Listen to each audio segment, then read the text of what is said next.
Oke, halo semuanya. Selamat malam. Perkenalkan saya Raymond.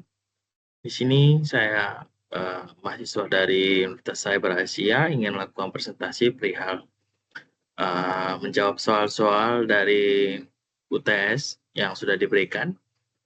Baik, saya akan melakukan share screen terlebih dahulu.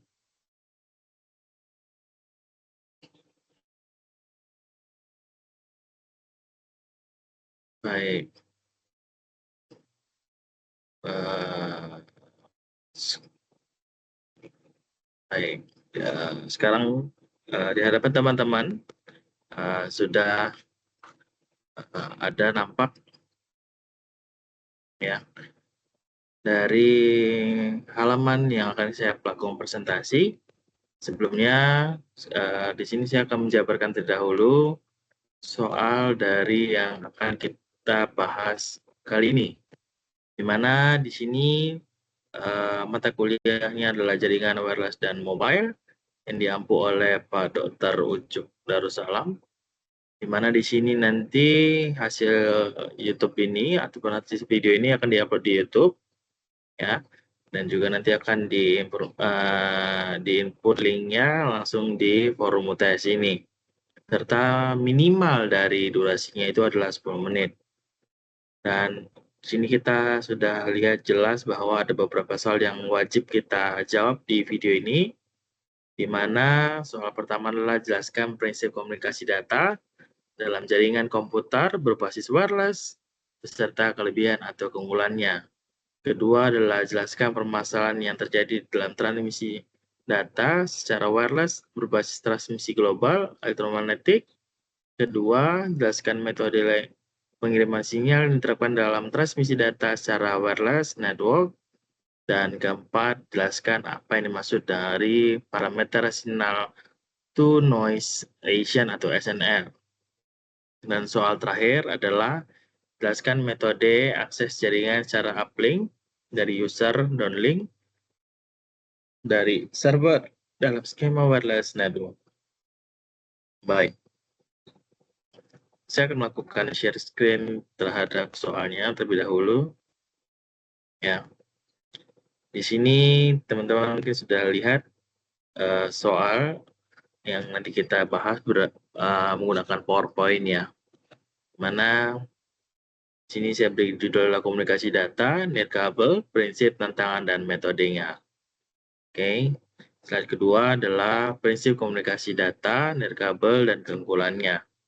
Di mana prinsip komunikasi data nirkabel adalah mengubah data nirkabel ataupun data digital menjadi sinyal gelombang elektromagnetik atau radio microwave inframerah yang dipancarkan melalui udara oleh pengiriman data dan diterima oleh penerima itu sendiri, lalu diubah menjadi data digital.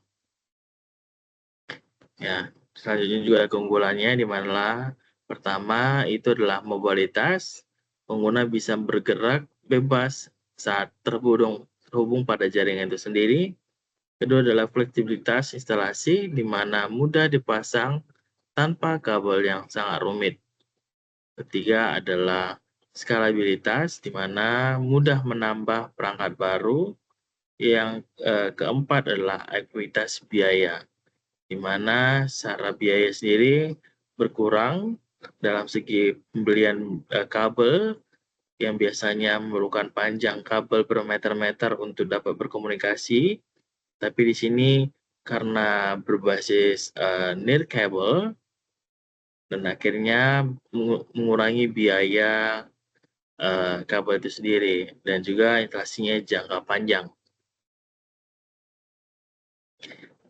Pada slide keempat ini adalah permasalahan dalam transmisi data secara nirkabel. Permasalahan utama dalam transmisi data nirkabel berbasis gelombang elektromagnetik meliputi yang pertama yaitu interferensi atau gangguan dari sinyal lain yang menggunakan frekuensi serupa, di mana keseringan bentrok ataupun mungkin frekuensi-frekuensi yang tidak memiliki izin sehingga mengambil frekuensi-frekuensi yang serupa dengan yang kita miliki. kedua adalah redaman, adalah attenuation, di mana pelemahan kekuatan sinyal seiring jarak yang makin jauh. Nah, ini terkadang mungkin seiring jaraknya yang sangat jauh juga, dan juga nanti adanya hambatan-hambatan seperti tembok dan beton segala macam. Dan ketiga adalah multipath fading, di mana sinyal sampai ke penerima melalui jalur pantulan berbeda, menyebabkan pelemahan atau pembatalan sinyal. Dan yang keempat, nah ini yang biasanya sering kita alami adalah noise, adalah gangguan acak yang merusak sinyal tersebut. Nah, ini yang kebiasaannya sinyal-sinyal yang kita dapatkan biasanya biasanya teman-teman memiliki di kantornya ada WiFi ataupun internet yang mungkin pakai parabola ataupun pakai antena. Nah, ini terkadang sering terjadi noise dan akan melambat dari jaringan teman-teman di kantor. Selanjutnya adalah metode pengiriman sinyal dalam jaringan nirkabel. Di mana di sini adalah beberapa metode pengiriman sinyal yang umum diterapkan.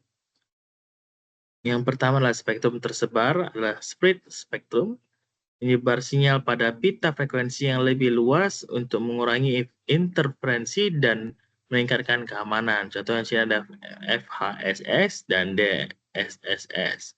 Dan kedua adalah ortogonal frekuensi division multiplication atau OFDM, itu membagi saluran menjadi banyak saluran dan menjadikan saluran kecil untuk toleransi terhadap multipath fading.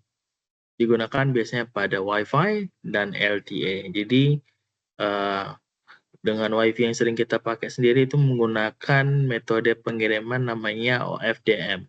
Jadi dia membagi saluran ke sub-sub jalur kecil untuk mengurangi toleransi terhadap multipath fading itu sendiri, dan juga LTE ya. Itu jaringan telepon yang biasanya kita pakai. Di sini adalah MIMO atau multiple input multiple output, di mana menggunakan banyak antena di pengirim dan penerima untuk meningkatkan throughput dan keandalan data. Selanjutnya adalah parameter signal to noise ratio atau SNR. Nah, ini adalah soalnya selanjutnya. Signal to noise ratio atau SNR sendiri adalah rasio antara kekuatan sinyal yang diinginkan dengan kekuatan noise atau gangguan yang tidak diinginkan. Semakin tinggi nilai SNR sendiri ataupun signal to noise ratio, maka semakin baik kualitas sinyal karena sinyal lebih dominan daripada gangguan, sehingga data bisa diterima dengan lebih baik dan lebih sedikit error. Metode jaringan uplink dan downlink. Nah, metode ini pada dasarnya adalah metode akses jaringan yang mengatur bagaimana banyak perangkat dapat berbagi media transmisi kabel secara bersamaan untuk uplink atau dari pengguna ke server atau stasiun pangkalan. Dan downlink sendiri adalah dari server atau stasiun pangkalan ke pengguna. Nah, ini adalah metode akses jaringan uplink dan downlink, di mana metode akses jaringan uplink dan downlink itu sendiri memiliki beberapa metode. Ya, pada dasarnya pertama adalah TDMA atau Time Division Multiple Access, di mana pengguna berbagi waktu transmisi dengan mendapatkan slot waktu yang berbeda-beda. Selanjutnya adalah VDMA atau Frequency Division, di mana frekuensi division sendiri adalah pengguna berbagi frekuensi dengan mendapatkan pita frekuensi yang berbeda. Selanjutnya adalah metode CDMA, Code Division Multiple Access, di mana kita sering mendengar dulu sebelum ada yang 4G, 5G, ataupun 3G, ya, itu adalah CDMA, di manalah semua pengguna dapat berbagi frekuensi dan waktu, namun dibedakan dengan kode unik ya. Selanjutnya di sini adalah metode jaringan yang terakhir, yaitu OFDMA atau Orthogonal Frequency Division, multiple access. VoLAC sendiri ini dari OFDM yang memungkinkan banyak pengguna berbagi sub saluran frekuensi secara bersamaan. Sangat efisiensi untuk data kecepatan tinggi, dan ini biasanya digunakan pada Wi-Fi modern itu saat ini, 4G ataupun sinyal yang sering kita gunakan untuk HP kita, dan juga sinyal untuk 5G untuk HP-HP yang sering modern yang saat ini. Jadi ini adalah metode dari jaringan uplink dan downlink itu sendiri. Baik, sekian terima kasih atas waktu luang yang sudah teman-teman sediakan untuk menyimak dari video ini, di mana video ini adalah video untuk menjelaskan soal yang ada dari presentasi yang ini, ya. Jadi di sini saya mengundurkan diri. Terima kasih atas kesempatan waktunya. Selamat malam dan sampai jumpa kembali. Terima kasih.